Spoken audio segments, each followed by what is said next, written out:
अस्सलाम वालेकुम। आज हम सॉल्व करने लगे हैं problem 4.15 introduction of electrodynamics by David J Griffith fourth edition का। प्रॉब्लम की स्टेटमेंट ये है कि अ थिक स्फेरिकल शेल, एक हमारे पास है थिक स्फेरिकल शेल है जिसका इनर रेडियस a है और आउटर रेडियस b है, is made of dielectric material with a frozen in polarization। ठीक है, हमें ये पोलराइजेशन दी गई है।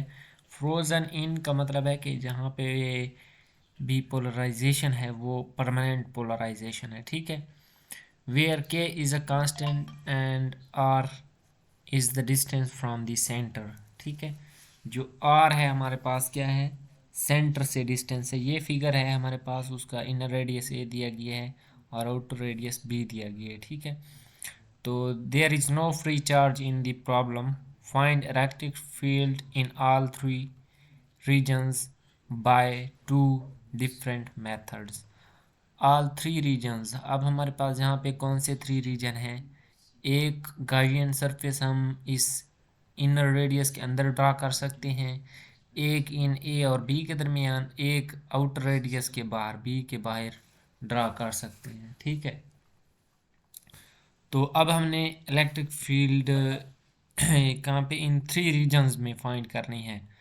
और टू मेथड्स कौन कौन से हैं, वो मेथड्स ये हैं। ठीक है, पहले ए पार्ट है locate all the bound charge and use Gauss's law from equation 2.13 to calculate the field it produces. ठीक है, गाजेस लॉ ही इक्वेशन 2.3 में गाजेस लॉ ही दिया गया है।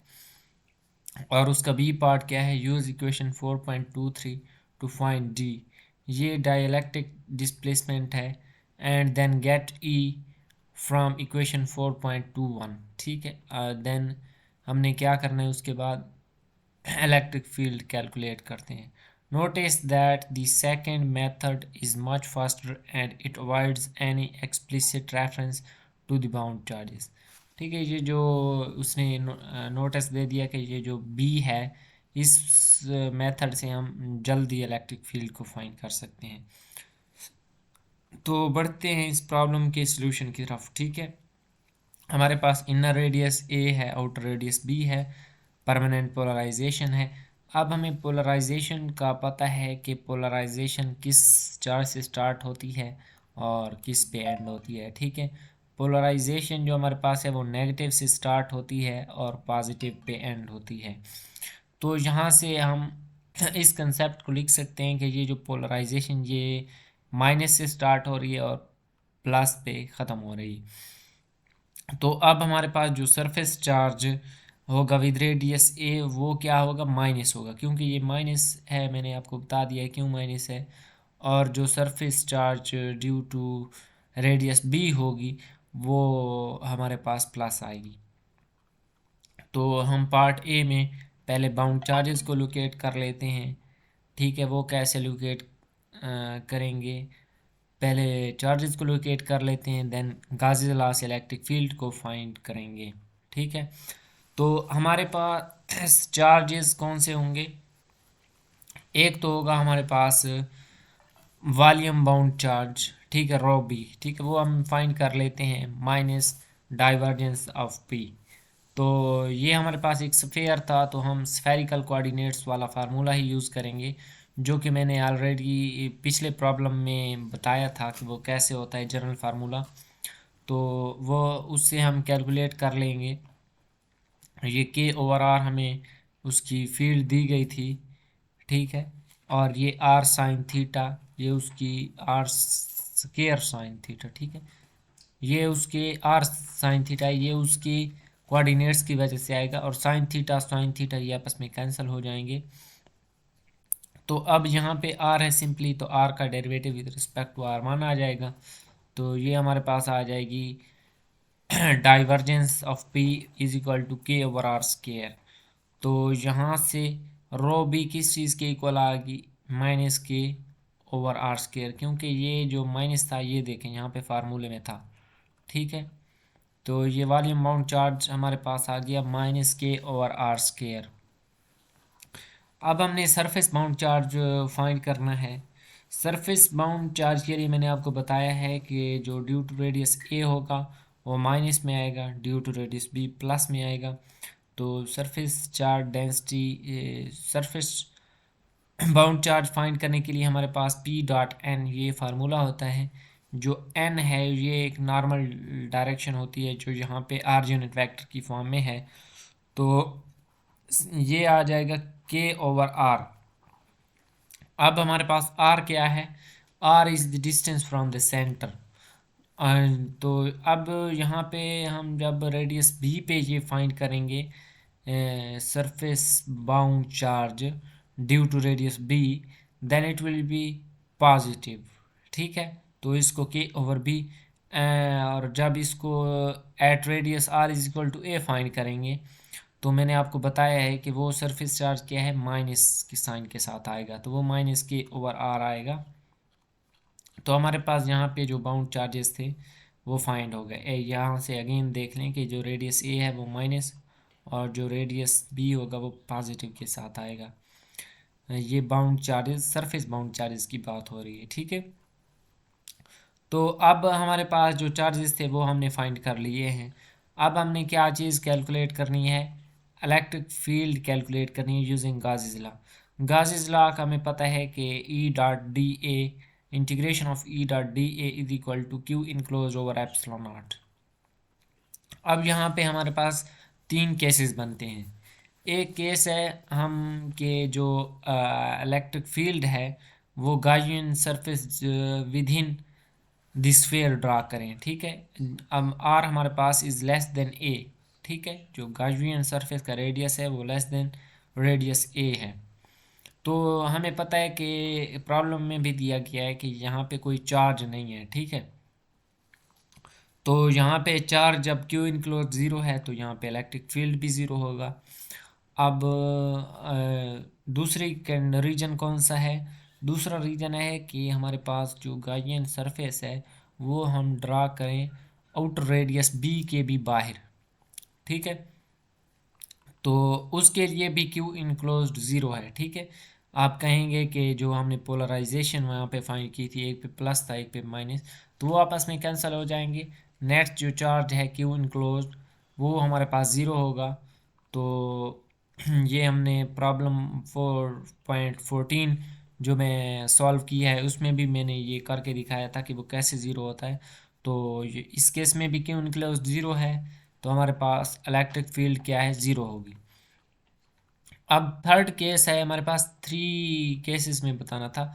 तीसरा केस बनता है कि इलेक्ट्रिक फील्ड हमने फाइंड करनी है ए और बी के दरमियान, यहाँ पे एक और गाउसियन सरफेस ड्रा करें और उसकी वजह से। अब हम इसको ड्रा कर लेते हैं गाउसियन सरफेस। अब क्यू इनक्लोज जहाँ पे हमारे पास क्या है, सरफेस चार्ज भी होगा और वॉल्यूम बाउंड चार्ज भी इसमें इंक्लूडेड होगा। ठीक है, हमने sigma b is equal to -k/a put किया है, क्योंकि जब हम यहाँ पे सरफेस यहाँ पे एक लेंगे गाउसियन सरफेस, तो उस गाउसियन सरफेस के अंदर सिर्फ रेडियस ए वाला ही सरफेस बाउंड चार्ज इंक्लूड होगा। तो हमारे पास वो माइनस साइन में आया था, तो वो -k/a पुट कर दिया है। और DA for spherical coordinates having radius a हमारे पास स्फेयर होगा तो उसका आएगा 4πa²। ठीक है, अब दूसरी चीज़ है ρ b d। तो ρ b हमें फाइन पता है कि वो है -k/r² के, और डी टा की वैल्यू वो हमने क्या है कैलकुलेट करनी है, वो हमारे पास है 4πr²dr। तो ये इंटीग्रेशन कहाँ से कहाँ तक लेंगे, ए से आर तक। वैसे तो हमने सेंटर से लेनी थी, तो सेंटर से ज़ीरो से ए तक तो कोई चार्ज है नहीं, तो हम अगेन ए से रेडियस जहाँ पे गाउसियन सरफेस तक है वहाँ तक ये हमारा ये इंटीग्रेशन को सॉल्व करेंगे। तो ये आ जाएगा हमारे पास -4π k इंटू आर माइनस ए।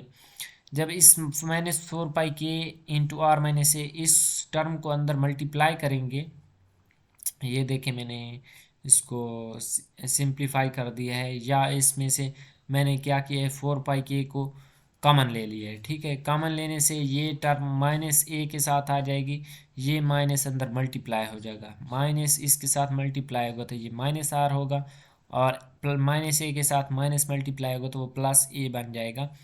तो यहाँ से हमारे पास माइनस ए और प्लस ए आपस में कैंसल आउट हो जाएंगे, और हमारे पास जो चार्ज इनक्लोज्ड है वो हमारे पास इक्वल आ जाएगा -4πkr। अब हमने चार्ज इनक्लोज फाइंड कर लिया है, तो हम गाउस लॉ से इसकी इलेक्ट्रिक फील्ड को इजीली कैलकुलेट कर सकते हैं। दो केसेस में ज़ीरो आई, इस तीसरे केस में हम देख लेते हैं। तो ये मैंने पिछले प्रॉब्लम में भी बताया था कि हमारे पास जो स्फेयर है, एक स्फेयर और की में इलेक्ट्रिक फील्ड और डी ए की डायरेक्शन सेम है, तो हम इसको E D A cause of zero लिख सकते हैं। तो जो इंटीग्रेशन है वो सिर्फ डी ए पे सॉल्व होगी, और एक स्फेयर का जो एरिया होता है वो होता है 4πr²। और क्यू इनक्लोज हमने अभी अभी अभी फाइंड किया है, ये वैल्यूज़ पुट करके यहाँ से हमने ई कैलकुलेट कर लेना है, जो कि हमारे पास इक्वल आता है -k/ε r into r unit vector. ये जो हमारे पास आर आया है ये एप्सिलॉन आर नहीं है, ये आर रेडियस वाला है। ठीक है, आपको मे भी लग रहा हो कि ये एप्सिलॉन आर है रिलेटिव परमिटिविटी, लेकिन ये अलहदा है, ये एप्सिलॉन है और ये आर अलहदा है इंटू आर यूनिट वेक्टर।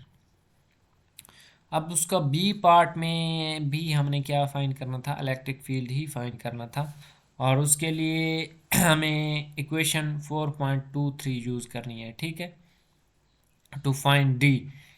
अब हमने इसमें डाइलेक्ट्रिक डिस्प्लेसमेंट, ठीक है, ये फाइंड करना है। डाइलेक्ट्रिक डिस्प्लेसमेंट इक्वेशन 4.23 से, and then get E from equation 4.21। अब हम देख लेते हैं इक्वेशन 4.23। ठीक है, ये देखें, ये हमारे पास इक्वेशन 4.23, हमने इसको यूज़ करना है। Close integral of D dot D A is equal to Q F enclosed. Q F मतलब जो फ्री चार्ज है, जो फ्री इनक्लोज चार्ज है वो हमने लेना है। ठीक है, तो अब इस प्रॉब्लम में हम देख सकते हैं कि जो हमारे पास फ्री इनक्लोज चार्ज था वो किस चीज़ के इक्वल था, वो ज़ीरो है। ठीक है, तो फ्री इनक्लोज चार्ज हमारे पास अगर ज़ीरो है तो इस इक्वेशन में हमारे पास ये close integration of D dot D A equal to zero हो जाएगी। ठीक है, तो ये हमारे पास यहाँ से जब ये चीज़ ज़ीरो होगी, क्यू एफ इनक्लोज जहाँ पे ज़ीरो होगा, तो ऑटोमेटिकली यहाँ से डाइलेक्ट्रिक डिस्प्लेसमेंट डी भी हमारे पास क्या है, ज़ीरो आ जाएगा। तो डाइलेक्ट्रिक डिस्प्लेसमेंट हमने फाइंड करना था, वो हमारे पास किस चीज़ के, ज़ीरो के इक्वल आ गया। और दूसरा हमने अब इलेक्ट्रिक फील्ड फाइंड करनी है फ्रॉम इक्वेशन 4.21। अब ये इक्वेशन 4.21 मैंने इधर लिख दी है। ठीक है, यहाँ से भी देख सकते हैं, ये है is equal to D is equal to epsilon E plus P. ये इलेक्ट्रिक फील्ड है और ये पोलराइजेशन को शो कर रहा है। अब यहाँ पे डाइलेक्ट्रिक डिस्प्लेसमेंट तो हमारे पास ज़ीरो की इक्वल है, तो हम इसको ज़ीरो की इक्वल करके यहाँ से इलेक्ट्रिक फील्ड कैलकुलेट कर लेंगे। तो जब ये डाइलेक्ट्रिक डिस्प्लेसमेंट ज़ीरो के इक्वल है तो ये epsilon E plus P is equal to zero आ जाएगा। तो यहाँ से एप्सिलॉन आठ E is equal to minus P आ जाएगा, और ई हम यहाँ से कैलकुलेट कर सकते हैं माइनस पी और एप्सिलॉन आठ।